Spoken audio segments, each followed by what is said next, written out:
Nih lihat sini nih.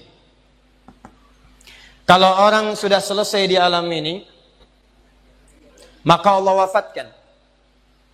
Kullu nafsin dha'iqatul maut. Setiap yang punya jiwa akan kedatangan maut.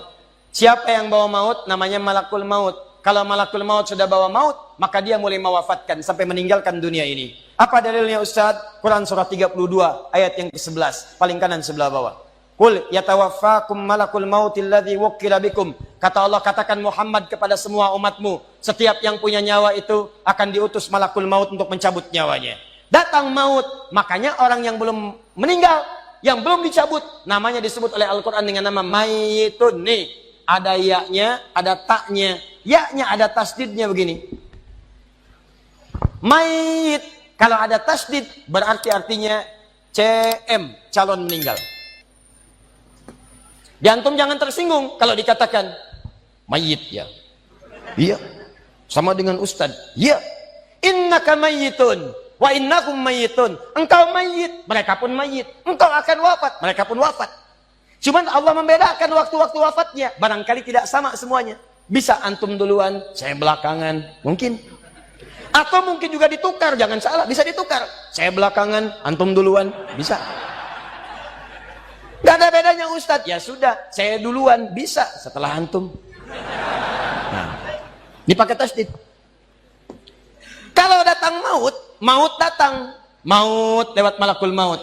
Maut ini mengambil nafas, diambil tasdidnya nih, ambil ke atas. Begitu diambil, qul yatawaffakum malakul mautil ladzi wukkila bikum. Kullu nafsin dha'iqatul. Ya ayyatuhan nafsul mutmainnah, sesuatu yang tenang. Dalam bahasa Arab disebut dengan sukun. Sukun itu tenang. Alamatnya sukun bulat. Bulat ini kalau bulat dalam ilmu loghah, bulat jadinya, hilang tasdidnya. Maka kalau mayit itu artinya nyawanya sudah tidak ada. Mayitun masih ada nyawa, diambil malakul maut jadi mayitun. Nih, alam kubur. Begitu pindah ke sini, datang malakul maut, dicabut nyawanya, maka diwafatkan, ditinggalkan dunia ini. Maka orang mengatakan telah meninggal dunia. Artinya apa? Ditinggalkan dunianya. Lihat sini, fokus. Karena alam kubur beda sifatnya dengan dunia, lain tempatnya, lain keadaannya, maka lain pula bekalnya. Jangankan alam kubur, beda tempat di dunia saja sudah beda keadaannya. Anda orang Indonesia ingin datang ke Malaysia, kalau bekalnya tidak ada Anda bawa, tidak akan mungkin Anda bisa masuk. Apa di antara bekalnya? Ada paspor yang mesti distempel begitu masuk imigrasi. Pergi lebih jauh lagi, misalnya saya pengen ke Australia, maka Anda harus ngajukan untuk mendapatkan visa. Lebih jauh ke Amerika, visanya bisa lebih sulit lagi.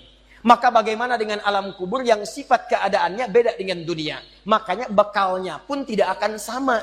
Jadi kalau Anda cuma mengumpulkan bekal dunia, maka semua bekal itu akan ditinggalkan saat di dunia. Maka orang mengatakan meninggal dunia, maksudnya meninggalkan dunia dengan semua bekalnya. Nih, maaf ya, jam dunia, baju dunia, handphone dunia, gelas dunia. Jadi semua yang kita dapatkan di dunia, rumah yang luaskah, mobil yang mewahkah, pakaian yang glamorkah, kalau sudah meninggalkan semua alam dunia itu, maka hilanglah semua yang kita kenakan. Habis semua kita tinggalkan. Walaupun Anda koleksi yang bagus-bagus, tetap tidak akan pernah dibawa. Jangankan Anda, yang mengantarkan saja tidak akan menyertakan. Silahkan cek. Anda punya koleksi mobil paling bagus, apakah saat wafat dikuburkan dengan mobilnya? Tidak. Anda punya handphone paling mewah, kenangan tingkat tinggi. Di handphone itu suka dipakai bikin status tentang hadis, tentang ayat, tentang tafsir. Tiba-tiba ketika akan wafat, Anda wasiat kepada istri Anda tercinta. Mama, ini handphone kesayangan Papa. Handphone bekal ibadah. Tolong kalau meninggal, kuburkan dengan handphonenya. Kalau Mama kangen, miss call aja. Mustahil. Tuh, air. Mereknya Bengkulu Fillah. Nikmat di dunia. Tapi apakah ketika masuk ke alam kubur dibawa? Tidak. Selesai. Maka bagian pertama, Anda mesti sadar, ini yang mau saya sampaikan. Dan dari sini, saya akan lebih fokus kepada apa yang ingin saya sampaikan. Kita mesti sadar teman-teman sekalian, pertama kata Allah kita akan wafat. Antum akan meninggal. Wafat. Wafat. Wafat. Wafat. Jadi, Antum kalau melihat di cermin tuh, ngaca dulu, ngaca. Tunjuk wajah antum, wafat. Kamu akan wafat. Ketika Anda sadar Anda akan wafat, meninggalkan dunia ini, maka Anda mesti paham, udah punya bekal belum untuk pulang? Udah punya persiapan belum? Jangan-jangan Anda sibuk menyalakan rumah dunia Anda. Begitu padam listriknya sibuk, telepon PLN, telepon ini, telepon itu. Masuk ke alam kubur nggak ada cahaya, mau PLN mana yang dihubungi? PLN yang datang malaikat mungkar. Man rabbuka? Siapa Tuhanmu? Siapa nabimu? Apa kitabmu? PLN. Gelap. Gelap dan gelap. Karena itu orang-orang yang tidak siap dengan kehidupan berikutnya, maka mohon maaf, dia akan merasa ketakutan ketika meninggalkan dunia ini. Bahkan ada yang saking takutnya, malaikat langsung bergerak untuk memaksa dia cepat meninggalkan tubuh dunianya. Muncul Quran surah ke-8 ayat ke-50. Kata malaikat, akhriju anfusakum. Kamu ini susah banget pulangnya, maka dipukulin oleh malaikat. Pukul, pukul, pukul, pukul.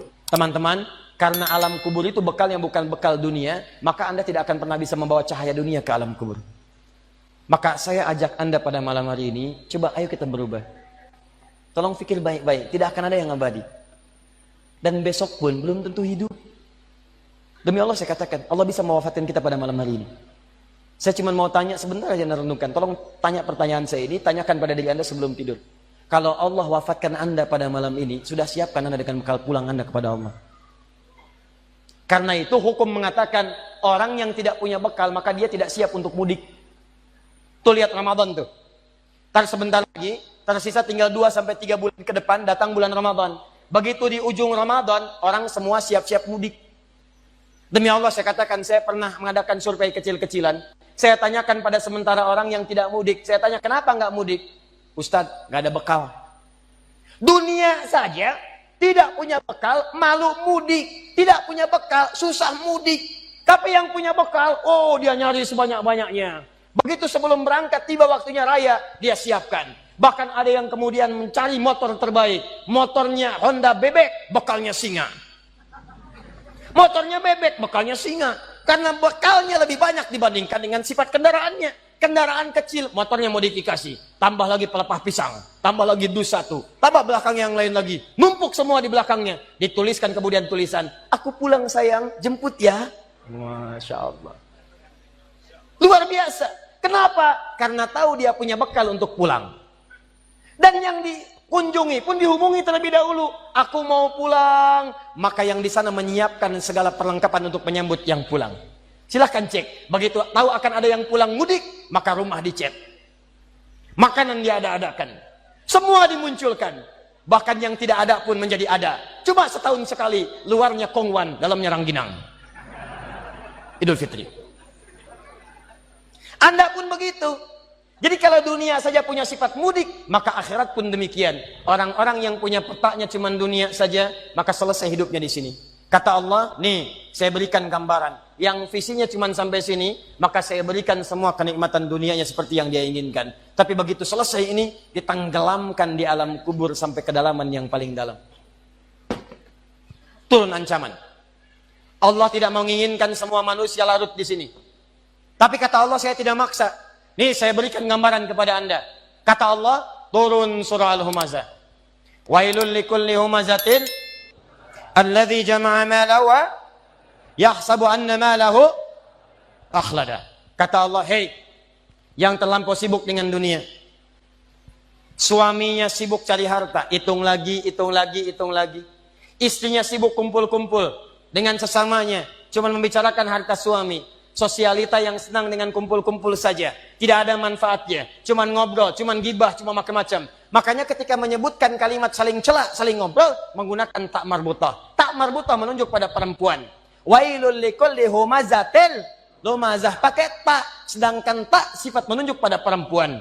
Muslim laki-laki, kalau ingin jadikan perempuan tambah tak di ujungnya. Muslimah. Mukmin laki-laki, perempuan mukminah. Soim laki-laki, perempuan. Wah, itu dia. Sesuatu yang kokoh, kuat, berwibawa, mantap, punya tenaga. Makanya tanda-tanda laki-laki pun beda. Punya kumis. Laki-laki berkumis, perempuan tidak. Punya wibawa, punya kata-kata yang kuat. Makanya kalau ada laki-laki suaranya sedikit gemulai saja, itu akan kehilangan sifat wibawanya. Nama siapa? Nia. Oh. Nama? Nia. Nama lengkap? Kurniadi. Hilang.